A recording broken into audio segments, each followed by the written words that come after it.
Iran இதுவரைக்கும் கொடுக்காத அளவுக்கு ஒரு பெரிய அச்சுறுத்தல் அமெரிக்காவுக்கு கொடுத்ததுக்கு பிறகு டொனால்ட் ட்ரம்ப் வந்துகிட்டு இப்ப ஈரான்ல நடத்துறதுக்கு பிளான் பண்ணி வச்சிருந்த அந்த மிகப்பெரிய தாக்குதலை இப்ப கேன்சல் பண்ணிட்டு தான் அறிவிச்சிருக்காரு.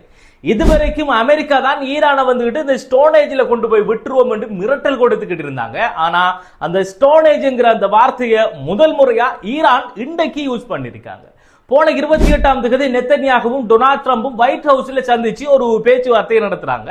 அதுக்கு பிறகு 31ஆம் தேதி இந்த கேம்ப் டேவிட்ல நடந்த ஒரு அமைச்சரவை கூட்டத்தில் ஈரானுக்கு தாங்க முடியாத ஒரு அழுத்தத்தை கொடுக்கும் வரைக்கும் அமெரிக்கா மிகப்பெரிய ஒரு தாக்குதலை ஈரானுக்கு இப்ப கொடுக்க போகுதுன்னு சொல்லி ஒரு அறிவிச்சிருந்தார். யார் அறிவிச்சிருந்தாருன்னா அந்த டொனால்ட் ட்ரம்ப். அதுக்கு பிறகு ஈரான் கொடுத்த அச்சுறுத்தல் எப்படி இருந்துச்சுன்னா பிப்ரவரி 28ல இருந்து ஆரம்பிச்சு இந்த போர்ல இதுவரைக்கும் அவங்க கொடுக்காத அளவுக்கு ஒரு பெரிய அச்சுறுத்தல் அது இருந்துச்சு. அது எப்படி இருந்துச்சுன்னா அமெரிக்கா தப்பி தவறு ஈரான்ல இப்ப தாக்குதல் நடத்தினா மத்திய கிழக்கு பிராந்தியத்தில் இருக்கிற அமெரிக்காவுக்கு சொந்தமான சொத்துக்கள் இருக்கிற இடம் எல்லாத்தையுமே ஸ்டோனேஜ் என்று சொல்ற அந்த கற்காலத்துக்கு கொண்டு போய் சேர்த்துருவோம்ங்கிற அந்த அளவுக்கு ஒரு பெரிய தாக்குதலை ஏற்கனவே நாங்க திட்டமிட்டு வச்ச வகையில சரியான ஒரு பதிலடியா கொடுப்போம். அந்த அனுபவம் அமெரிக்காவுக்கு ஒரு புதிய அனுபவம் இருக்கும் என்று சொல்லி இருந்தாங்க. அது மட்டும் இல்ல, இன்னும் ஒரு விஷயங்களை அடுக்கடுக்கா சொல்லிக்கிட்டே போனாங்க. அந்த அறிவித்தலுக்கு பிறகு ஒருவேளை அமெரிக்கா ஈரான்ல தாக்குதலை நடத்தினா ஈரான் அமெரிக்க சொத்துக்களை மட்டும் குறிவைக்கிறதோட நிப்பாட்டாம இஸ்ரேலையும் அவங்களோட தாக்குதலை நடத்துவாங்களோ என்ற ஒரு அச்சத்துல இஸ்ரேல் அவங்களோட வான் பாதுகாப்பு எல்லாத்தையுமே என்ன நடந்தாலும் அதுக்கு தற்பாதுகாப்பு செஞ்சு கொள்ற வகையில ரெடி பண்ணி வச்சிருந்தாங்க. ஏனிவங்க ரெடி ஆனாங்கன்னா ட்ரம்பும் பெஞ்சமின் நெத்தன்யாகவும் மீட்டிங் நடத்தினதுக்கு பிறகுதான் அமெரிக்கா இந்த தாக்குதல் திட்டத்தை அறிவிச்சாங்க. இவங்க ரெண்டு பேரும் பேச்சுவார்த்தை நடத்திக்கிட்டு இருக்கக்குள்ளேயே ஈரான் ஒரு அச்சுறுத்தலை கொடுக்கிற மாதிரி ஜோர்தான்ல இருக்கிற அமெரிக்க ராணுவ தளத்துக்கு 5 ஏவுகணைகள் அனுப்பினாங்க. அடுத்ததா இந்த ட்ரம்போட தாக்குதல் திட்டத்திற்கு பின்னால யார் இருக்கா என்கிறது ஈரானுக்கு நல்லாவே தெரியும். சோ இஸ்ரேல் ரெடி ஆனதுல நமக்கு எந்தவித ஆச்சரியமும் இல்லை.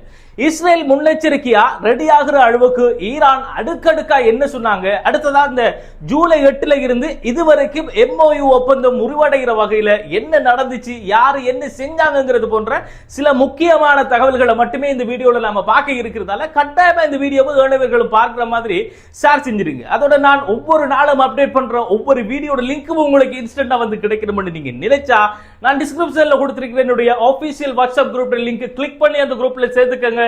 ஒவ்வொரு நாளும் நான் போடுற வீடியோட லிங்க்கும் அந்த குரூப்ல உங்களுக்கு இன்ஸ்டன்டாவே வந்து கிடைச்சிடும். போன மாசம் மொத்தமா என்ன நடந்துச்சுங்கிறத ஒரு சின்ன ரீகேப்பா நாம பார்த்தாதான் இப்ப என்ன நடக்குதுங்கிற சம்பவம் நமக்கு தெளிவா விளங்குங்கிறதால ஷோர்ட்டா ஜூலைல என்ன சம்பவம் நடந்துச்சுங்கிறத முக்கியமான சம்பவத்தை மட்டும் ஃபில்டர் பண்ணி சொல்றோம் பாருங்க.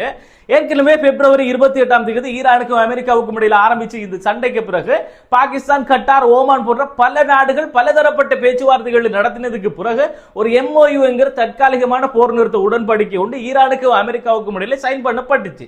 அதுக்கு பிறகு ஜூலை மாசம் 8ஆம் தேதி என்ன நடந்துச்சுன்னா ஸ்ட்ரைட் ஆஃப் ஹார்முஸ் கடல் வழி பாதையால ஈரான் அனுமதிக்காத ஒரு வழியால ஒரு சில கப்பல் பயணம் செய்துங்கிற ஒரு காரணத்தால ஈரான் அந்த கப்பலுக்கு தாக்குதல் நடத்தி அந்த கப்பல் என்ன செய்றாங்க, அப்படியே தடுத்து நிறுத்திடுறாங்க. அதுக்கு பிறகு இந்த கப்பல்களுக்கு ஈரான் தாக்குதல் நடத்தினது ஒரு குற்றச்சாட்டா வச்சு ஈரான்ல அமெரிக்கா ஒரு தாக்குதலை நடத்துறாங்க. அமெரிக்கா நடத்தின இந்த தாக்குதலுக்கு திரும்ப பதிலடி கொடுக்கிற வகையில ஈரான் என்ன செய்றாங்கன்னா Bahrain, Kuwait, Oman, Jordan, Qatar போன்ற பல நாடுகளில் இருக்கிற அமெரிக்காவோட சொத்துக்களை குறி வச்சு பல தாக்குதல்களை ஈரான் நடத்திக்கிட்டு இருந்து அதே நேரத்தில் இந்த ஸ்ட்ரைட் ஆஃப் ஹார்முஸ் இருக்குதானே அந்த ஸ்ட்ரைட் ஆஃப் ஹார்முஸ் கடல்வழி பாதையும் அவங்களோட கட்டுப்பாட்டிலேயே வச்சிருந்தாங்க. அது மட்டும் இல்லாம இப்படி ஈரான் நடத்தின தாக்குதல்ல ஜோர்தான்லையும் ஈராக்லையும் இருந்து 4 அமெரிக்க வீரர்கள் இறந்து போயிட்டாங்க. அது நமக்கு தெரிஞ்ச விஷயம். இந்த தாக்குதல் எப்படி நடக்குதுன்னா ஒவ்வொரு இரவு நேரத்திலையும் தொடர்ச்சியா அமெரிக்கா ஈரான்ல தாக்குதல் நடத்துறாங்க. அதுக்கு பதிலடியா அடுத்த மணித்தியாலத்தில் இருந்தே ஈரான் நினைச்சாங்கன்னா மத்திய கிழக்குல இருக்கிற அமெரிக்காவோட சொத்துக்களை குறி வச்சு அவங்களோட பதில் தாக்குதல் ஆரம்பிக்காங்க. இப்படி நடந்துகிட்டு இருக்கக்குள்ள ஏற்கனவே ஹவுதிகளுக்கும் சவுதி அரேபியாவுக்கும் இடையில நடந்த அந்த ஏர்போர்ட் தாக்குதல் பிரச்சனையால ஜூலை 20ஆம் தேதி என்ன நடக்குதுன்னா அந்த திகதியில ஹவுதிகள் வந்துகிட்டு இந்த செங்கடல் பகுதியில சவுதி அரேபியாவோட கப்பல்கள் எல்லாத்துக்குமே ஒரு நேவல் பிளாக்கவுட்டை போட்டுட்டாங்க. அதுக்கு பிறகு தொடர்ச்சியா 13 நாளா இரவு நேர தாக்குதல்களை அமெரிக்கா ஈரான்ல செஞ்சிட்டு ஜூலை 25ஆம் தேதி அறிவிக்காங்க. அது என்னன்னு சொல்லிச்சுன்னா அமெரிக்காவுக்கும் ஈரானுக்கும் இடையில ஒரு நல்ல பேச்சுவார்த்தை போய்கிட்டு இருக்கிறதால நாங்க தாக்குதலை தற்காலிகமா நிறுத்துறோம்னு சொல்லி அந்த தாக்குதலை நிப்பாட்டாரு டொனால்ட் ட்ரம்ப்.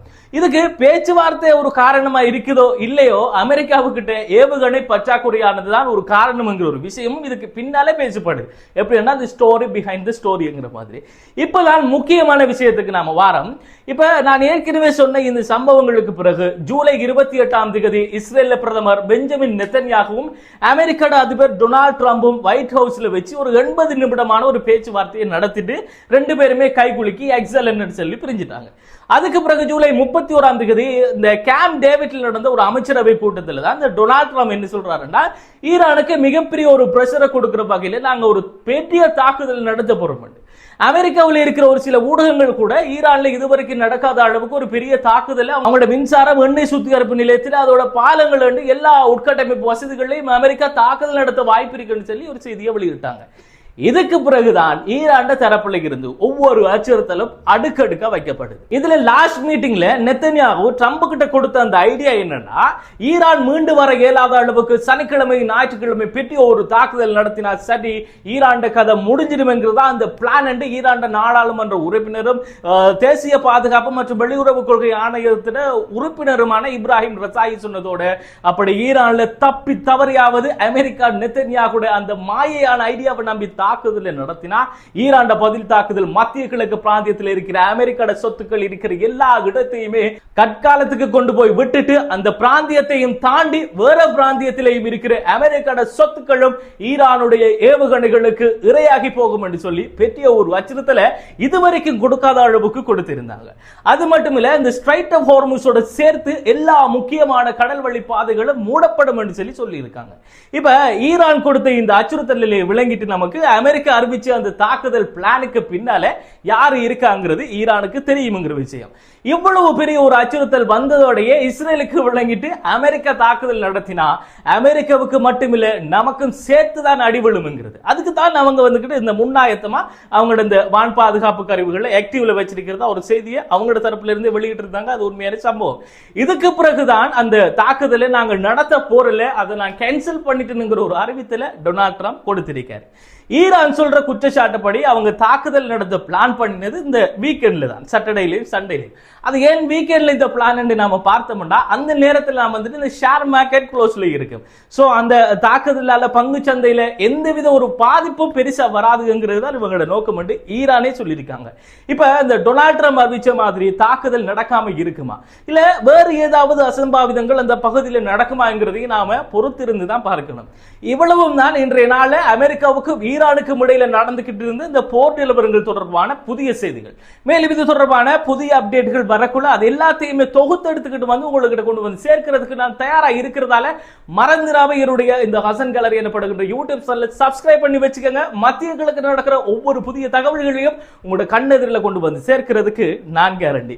அதோட இந்த வீடியோ உங்களுக்கு பிடிச்சிருந்தா இந்த வீடியோவை லைக் பண்ணிட்டு ஏனைவர்களும் பார்க்கிற மாதிரி இந்த வீடியோவை கட்டாயமா ஷேர் பண்ணிடுங்க. அது மட்டும் இல்லாம நான் போற ஒவ்வொரு வீடியோவும் உங்களுக்கு இன்ஸ்டன்டா வந்து கிடைக்கணும்னா டிஸ்கிரிப்ஷன்ல நான் கொடுத்திருக்கிற வாட்ஸ்அப் லிங்கை கிளிக் பண்ணி அந்த குரூப்ல சேர்ந்துக்கங்க.